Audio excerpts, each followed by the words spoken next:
弟兄姊妹平安，今天是2024年的4月22号。今天的经文是诗篇95篇撒母耳记上卷第16章第1节到13节，彼得前书第5章第1节到第5节。今天要跟大家分享的主题是主的羊群。主耶和华是我的牧者，这是大卫诗篇23篇所表达的。昨天在文山教会的牧款讲道当中，牧师也提到了牧者呢，另外有更重要的事，也就是说要有羊群。主的羊群在哪里？谁愿意表明自己是主的羊呢？主的羊群要跟随，要听话，要遵守，才能得到保守。基督徒应该都是被主所标记的羊，有主的印记，是被膏立的一群。撒母耳记上卷16章第1节到13节，大卫受选立，膏抹为王的继任人。虽然为王，却仍然是上帝的羔羊。经文也这样说道：大卫被膏立为王，上主对撒母耳说：你还要为扫罗悲伤多久呢？我已经弃绝他，不要他做以色列的王。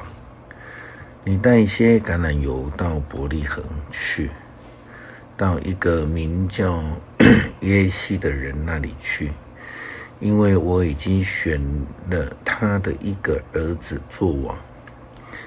撒母耳问：我怎么能去呢？如果扫罗知道了，一定要杀我。上主说：你带一头小牛去，就说你是去那里向上主献生祭的。你请耶西来参加祭礼，那时我会告诉你该怎么做。我只是你的内人，你要膏他为王。撒母耳遵照了上主的话做了。他到了伯利恒，城里的长老们战战兢兢地来见他，说：你的访问是带来平安吗？撒母耳回答说：是带来平安，我是来向上主献生祭的。你们要洁净自己，然后跟我来。撒母耳也叫耶西和他的儿子们洁净自己，他们来参加祭礼。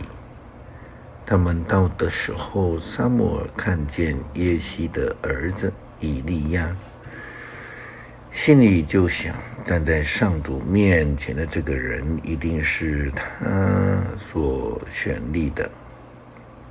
可是上主对撒母耳说：不要看他的外表和高大的身材，我没有选他，因为我看人不像世人，我不看外表，我看内心。然后耶西叫他的儿子亚比拿达走过撒母耳的面前，但撒母耳说：不，上主也没有选他。耶西又叫沙玛上前，撒母耳说：不，上主也没有选他。这样耶西把7个儿子都叫到撒母耳的跟前。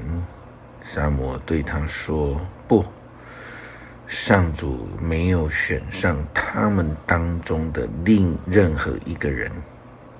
于是撒母耳问耶西：你还有其他的儿子吗？耶西说：还有一个，最小的，他在外面放羊。撒母耳说：叫他来这里，他不来，我们就不献祭。于是耶西派人去叫他来。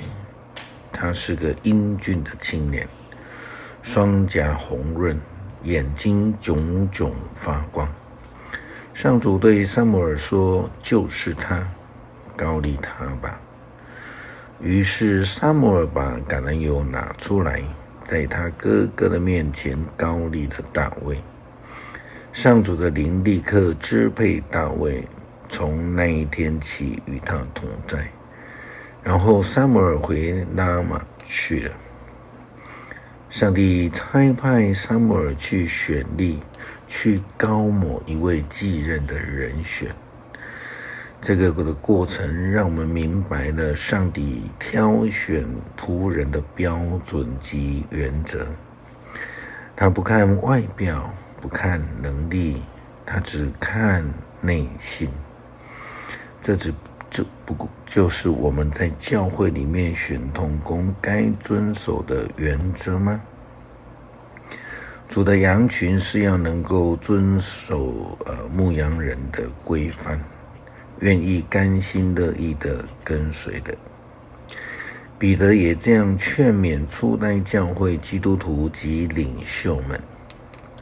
基督徒不但要成为好的羊群，受呼召者更需要成为一位甘心乐意侍奉、跟随上帝旨意的好仆人，来看顾上帝交在我们手中的羊群。